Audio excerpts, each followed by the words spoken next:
Good day, folks, and welcome to the Anorak Review Show with your host, the Anorak.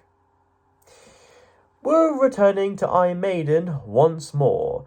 The last few times we've looked at the classic heavy metal band was with 1982's The Number of the Beast, 1986's Somewhere in Time, and even all the way back in my very third episode, in which I spent about 3 minutes at best rambling improv about the first volume of the Iron Maiden Legacy of the Beast comic without a script.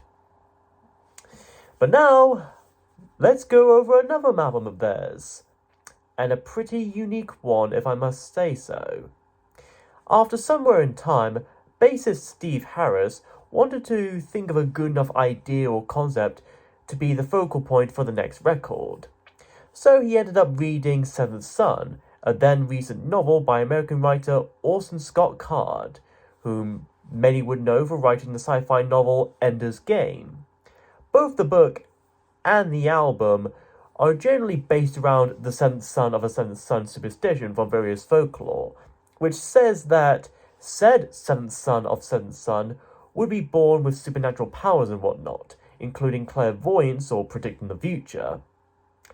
I just hope he would have predicted that weird emergency alarm thing that we got on our phones just a couple of days ago. Plus, this concert album would not only feature more influence from progressive rock, both in themes and structure, but would also have more prominent usage of keyboards and synthesizers, not necessarily replacing guitars and the like, but more complementing such. And it would be the last album with guitarist Adrian Smith, for at least for a while, before he would return about a decade later and remained as part of the band ever since. So let's jump into Iron Maiden's 1988 album, Seventh Son of a Seventh Son. The cover is fairly interesting, of course done by Derek Riggs, who had done all of the classic Iron Maiden artworks for their albums and singles across the 80s. The brief that Derek had from the band for this new artwork was to simply create something surreal and just bloody weird. And this is certainly weird and somewhat surreal to say the least, with our beloved Eddie the Head still having the lobotomy from Peace of Mind, as well as the cyborg bits from Somewhere in Time being reduced and cut up and exposed, with bits of his spine falling off into the icy, frozen ocean below. And the overall, tundra, the whole icy terrain, was partially based around a documentary that one of the band members, or Derek himself, had apparently watched about either the Antarctic or Arctic or kind of frozen environments and whatnot. And apparently Derek himself said that he was getting tired of drawing Eddie all the time, so he decided to just chop up the little lad and just make it look a bit unpleasant. And I guess he kind of succeeded, even though he still painted quite a few more Eddies in ice on the back cover, as we see, but okay. The fire burning from this Eddie's cracked open head was inspired by Arthur Brown, who many of you might recognize for the song Fire. He holds up a fetus of sorts with one hand, seemingly to keep in with the childbirth theme.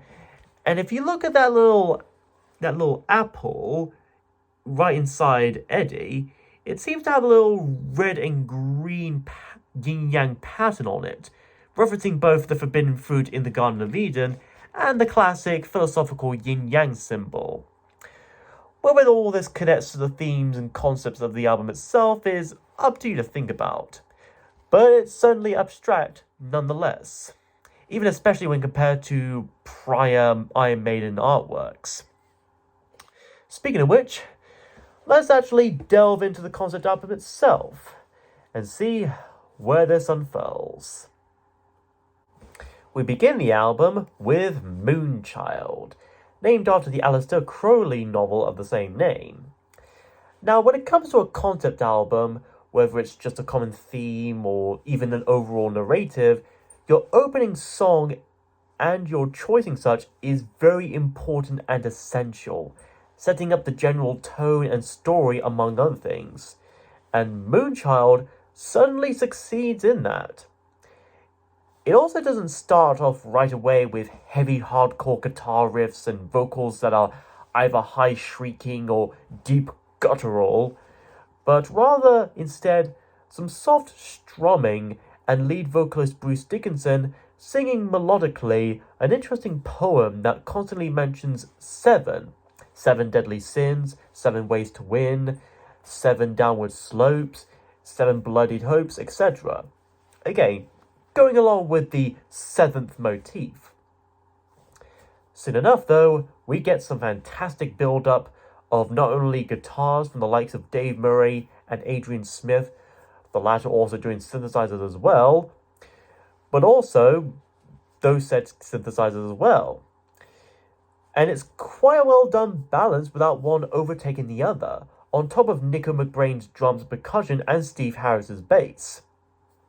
In this track, Bruce sings as he, the formless one, a fallen angel watching Babylon, the scarlet whore. Likely referencing the whore of Babylon mentioned in the biblical book of Revelation. He warns to you to kill your son and save the young ones, ordering the mother to abort her soon-to-be-born 7th son and save the other 6, to be the mother of a birth-strangled babe and be the devil's own. So this is how certain pro-life activists see abortion. And as the Formless One / Fallen Angel reveals his name as Lucifer, of course, we get the epic chorus as Bruce sings out the name of Moonchild. Insert never-ending story joke / reference here. Hear the mandrake scream and open the 7th seal. I'll leave it to your imagination on what he really means by opening your 7th seal. Assuming it's one of the obvious 3 holes. But soon enough, though, the twins are exhausted, and 7th is this night. And therefore, ergo, the first 7th son is eventually born. Gemini is rising as the red lips kiss to bite. Gemini, of course, being an astrological sign, which I happen to be, by the way, that's symbolized by a pair of twins. 7 angels, 7 demons, battle for his soul, competing and determining whether he'll do good or evil. And when the archangel lies sleeping, this child was born to die. I mean, why does God even send him out to do babysitting tasks when he's just gonna sleep on the job anyway? Following this, we get the first of many rocking guitar solos to come within this record. Any guitar solo in an Iron Maiden song is always fantastic, and this is no exception. And by the end of this track, Lucifer warns this newborn child that the latter will commit sins and then beg for forgiveness, which the former will give none of. And that being born and able to live was just a lucky escape for the young man, but Lucifer will see him in endless night. And after one last chorus, we hear Bruce set out a deliciously maniacal laughter on par with the Joker. It is just glorious. Moonchild is not only a decent Iron Maiden song, but it's also a good setup of premise for this album and its general concept and narrative. Next is Infinite Dreams, a slightly longer and somewhat slower ballad, and one that starts off with a nice and melodized guitar riff. And I guess Steve must really like this kind of opening guitar riff, as he would seem to have similar intros for a few later songs like No Prayer for the Dying and The Klansman, just in a few variations.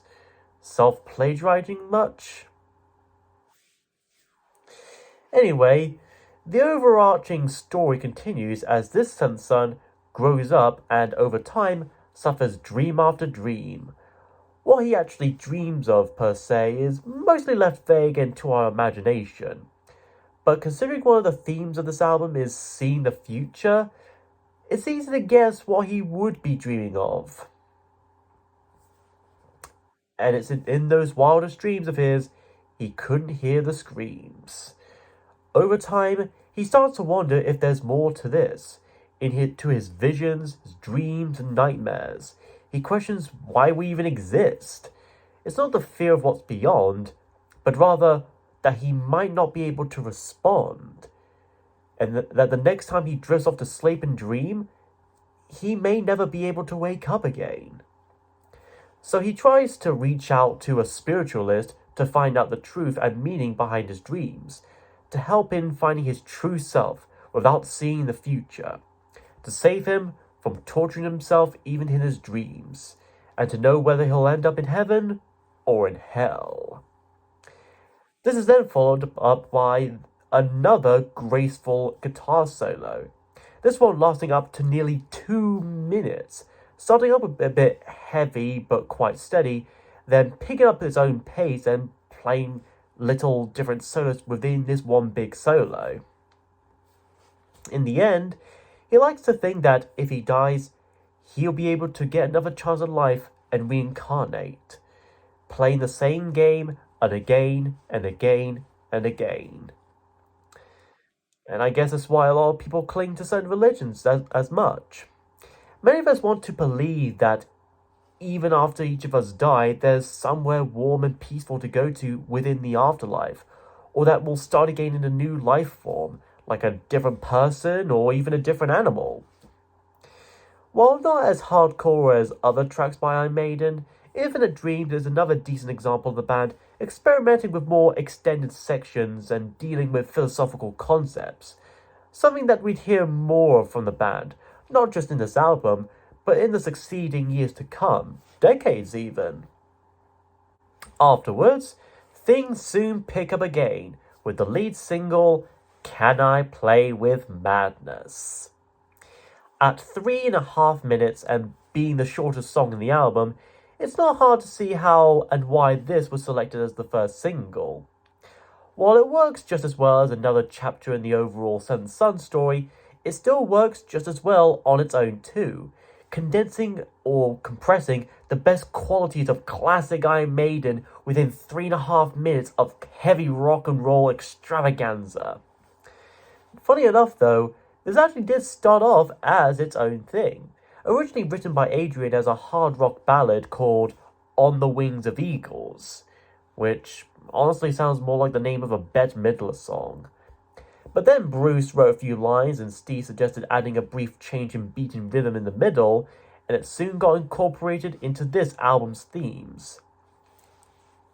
After failing his therapy session with a spiritualist and still unable to deny his infinite dreams, the Seventh Son goes to visit a prophet next, hoping to get a sense of wondering if he's free, to get a sense of wonder to know he can be himself.